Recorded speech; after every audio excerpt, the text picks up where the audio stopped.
खंड 9। डॉक्टर प्रशांत कुमार, जात। नाम पूछने के बाद ही लोग यह पूछते हैं, जात। जीवन में बहुत कम लोगों ने प्रशांत से उसकी जात के बारे में पूछा है, लेकिन यहाँ तो हर आदमी जाति पूछता है।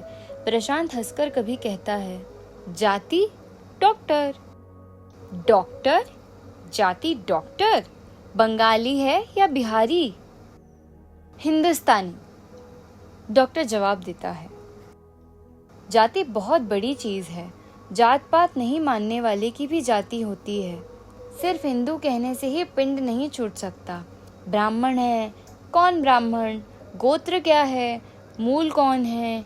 शहर में कोई किसी से जात नहीं पूछता। शहर के लोगों की जाति का क्या ठिकाना।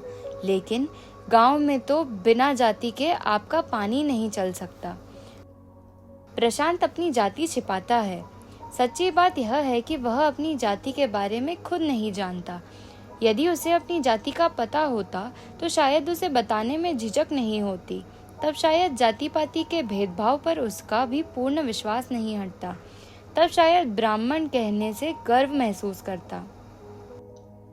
हिंदू विश्वविद्यालय में नाम लिखाने के दिन भी प्रशांत को कुछ ऐसी समस्याओं का सामना करना पड़ा था।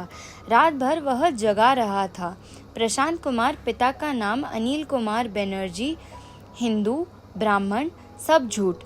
बेचारा डॉक्टर अनिल कुमार बनर्जी नेपाल की तराई के किसी गांव में अपने परिवार के साथ सुख की नींद सो रहा होगा। प्रशांत कुमार नामक उसका कोई पुत्र हिंदू विश्वविद्यालय में नाम लिखा रहा है, ऐसा वह सपना भी नहीं देख सकता। लेकिन प्रशांत अपने तथाकथित पिता डॉक्टर अनिल कुमार को जानता है।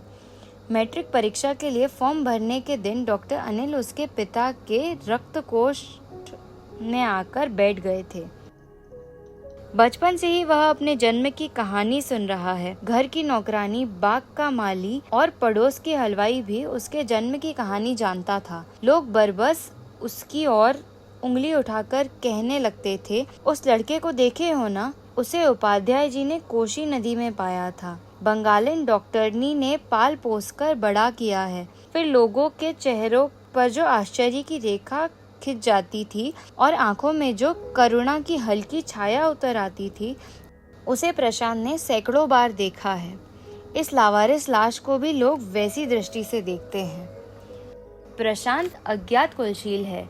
उसकी मां ने एक मिट्टी की हांडी में डालकर बाढ़ से उमड़ती हुई कोशी मैया की गोद में उसे सौंप दिया था। नेपाल के प्रसिद्ध उपाध्याय परिवार ने नेपाल सरकार द्वारा निष्कासित होकर उन दिनों सहरसा अंचल में आदर्श आश्रम की स्थापना की थी। एक दिन उपाध्याय जी बाढ़ पीड़ितों की सहायता के लिए रिफिल की नाव लेकर निकले। झाऊ की झाड़ी के पास एक मिट्टी की हांडी देखी, नई हांडी। उनकी स्त्री को कौतूहल हुआ, जरा देखो ना उस हांडी में क्या है। नाव झाड़ी के पास पहुंचती, पानी के हिलोर से हांडी हिली और से एक डोढ़ा सांप गर्दन निकालकर फौं फौं करने लगा। सांप धीरे धीरे पानी में उतर गया और हांडी से नवजात शिशु के रोने की आवाज आई।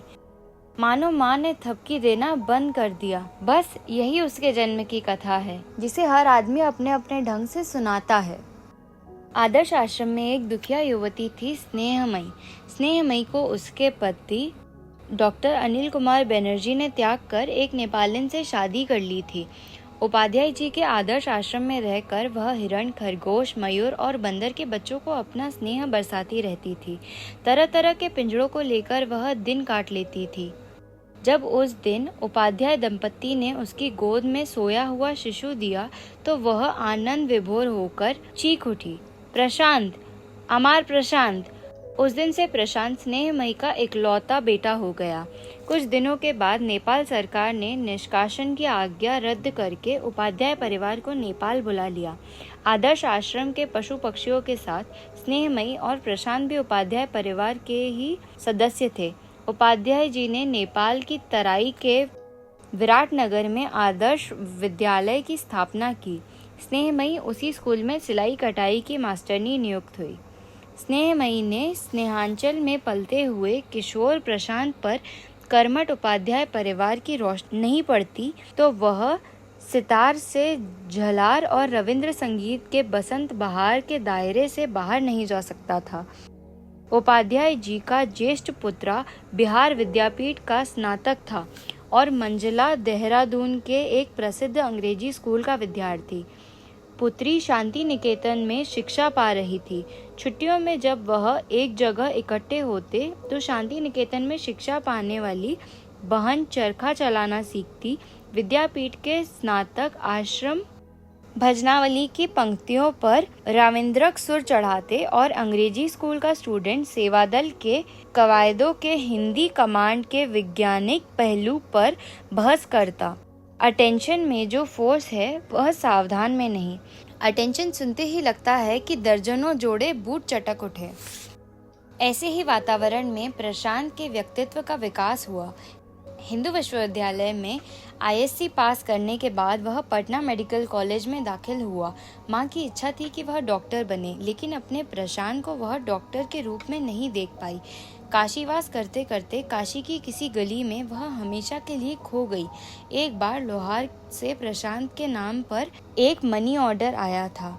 विजया का आशीर्वाद लेकर भेजने वाली श्रीमती स्नेहमयी चोपड़ा। एक माँ ने जन्म लेते ही कौशी मैया की गोद में सौंप दिया और दूसरी ने जन समुद्र की लहर को समर्पित कर दिया। डॉक्टरी पास करने के बाद जब वह हाउस सर्जन का काम कर रहा था, 1942 का देशव्यापी आंदोलन छिड़ा। नेपाल में उपाध्याय परिवार का बच्चा गिरफ्तार किया जा चुका था। अंग्रेजी सरकार को पूरा पता था कि उपाध्याय परिवार हिंदुस्तान के फरार नेताओं को सिर्फ मदद ही नहीं करता है, गुप्त आंदोलन को सक्रिय रूप से चला भी रहा है। मंझला पुत्रा बिहार की सोशलिस्ट पार्टी का कार्यकर्ता था। वह पहले ही नजरबंद हो गया था। प्रशांत भी तो उपाध्याय परिवार का था, वह कैसे बच सकता था? उसे भी नजरबंद कर लिया गया। जेल में विभिन्न राजनीतिक दलों के नेताओं और कार्यकर्ताओं के निकट संपर्क में रहने का मौका मिला। सभी दल के लोग उसे प्यार करते थे। 1946 में जब कांग्रेसी मंत्रिमंडल का गठन हुआ तो एक दिन वह हेल्थ मिनिस्टर के बंगले पर हाजिर हुआ। वह पूर्णिया के किसी गांव में रहकर मलेरिया और काला अजहर के संबंध में रिसर्च करना चाहता था। उसे सरकारी सहायता दी जाए। मिनिस्टर साहब ने कहा था, लेकिन सरकार तुमको विदेश भेज रही है, स्कॉलरशिप। जी, मैं विदेश नहीं जाऊंगा। पूर्णिया और सहरसा के नक्शे को फैलाते हुए उसने कहा था, मैं इसी नक्शे के किसी हिस्से में रहना चाहता हूँ। यह देखिए, यह है सहरसा का वह हिस्सा जहाँ हर साल कोशी का तांडव नृत्य होता है, और यह पूर्णिया का पूर्वी अंचल जहाँ मलेरिया और काला अजहर हर साल मृत्यु की बाढ़ ले आते हैं। मिनिस्टर साहब प्रशांत को अच्छी तरह जानते थे। इस विषय पर प्रशांत से तर्क में जीतना मुश्किल है, लेकिन सवाल यह है कि सवाल जवाब कुछ नहीं। मुझे किसी मलेरिया सेंटर में ही भेज दीजिए। मलेरिया सेंटर में? लेकिन तुम तो MBBS हो और मलेरिया काला अजहर सेंटरों में LMP डॉक्टर लिए जाते हैं। जब तक मैं यह रिसर्च पूरा नहीं कर लेता, मैं कुछ नहीं हूँ। मेरी डिग्री किस काम की? बहुत मेहनत से नई और पुरानी फाइलों को उलटकर और पूर्णिया डिस्ट्रिक्ट बोर्ड के चेयरमैन से लिखा पढ़ी करके मिनिस्टर साहब ने मार्टिन की दी हुई जमीन के बारे में पता लगाया। 20-22 वर्ष पहले मिनिस्टर साहब पूर्णिया में ही वकालत करते थे। पगले मार्टिन को उन्होंने देखा था। अंत में केंद्रीय सरकार से सलाह परामर्श करने के बाद एक दिन प्रेस नोट में यह खबर प्रकाशित हुई कि पूर्णिया जिले के मेरीगंज नामक गांव में मलेरिया स्टेशन खोला गया है। The station will undertake malaria and kala azar investigation in all aspects, prevent, cure and economic. Prashant के इस फैसले को सुनकर मेडिकल कॉलेज के अधिकारियों, अध्यापकों और विद्यार्थियों पर तरह तरह की प्रतिक्रिया हुई। मशहूर सर्जन डॉक्टर पटवर्धन ने कहा, बेवकूफ़ है। ENT के प्रधान डॉक्टर नायक बोले, पीछे आंखें खुलेंगी। लेकिन प्रिंसिपल साहब खुश थे। तुमसे यही उम्मीद थी। मैं तुम्हारी सफलता की कामना करता हूँ। जब कभी तुम्हें किसी सहायता की आवश्यकता हो, हमें लिखना। प्रशांत का गला भर आया था। मद्रास के मेडिकल गजट ने संपादकीय लिखकर डॉक्टर प्रशांत का अभिनंदन किया और जिस दिन वह पूर्णिया आ रहा था, स्टीमर खुलने में सिर्फ 5 मिनट की देर थी। उसने देखा यह युवती सीढ़ी से जल्दी जल्दी उतर रही है। कौन है? ममता। हाँ, ममता ही थी। आते ही बोली, आखिर तुम्हारा भी माथा खराब हो गया? तुमने तो कभी बताया नहीं। बलिहारी है तुम्हारा। ओ प्रशांत, तुम कितने बड़े हो, कितने महान। मैं तो अभी आ रही हूँ बनारस से। आते ही चुन्नी ने तुम्हारी चिट्ठी दी। रुमाल से फूल और बेल पत्रा निकालकर प्रशांत के सिर पर छुलाते हुए ममता ने कहा था, बाबा विश्वनाथ जी का प्रसाद है। बाबा विश्वनाथ तुम्हारा मंगल करे। पहुँचते ही पत्रा देना।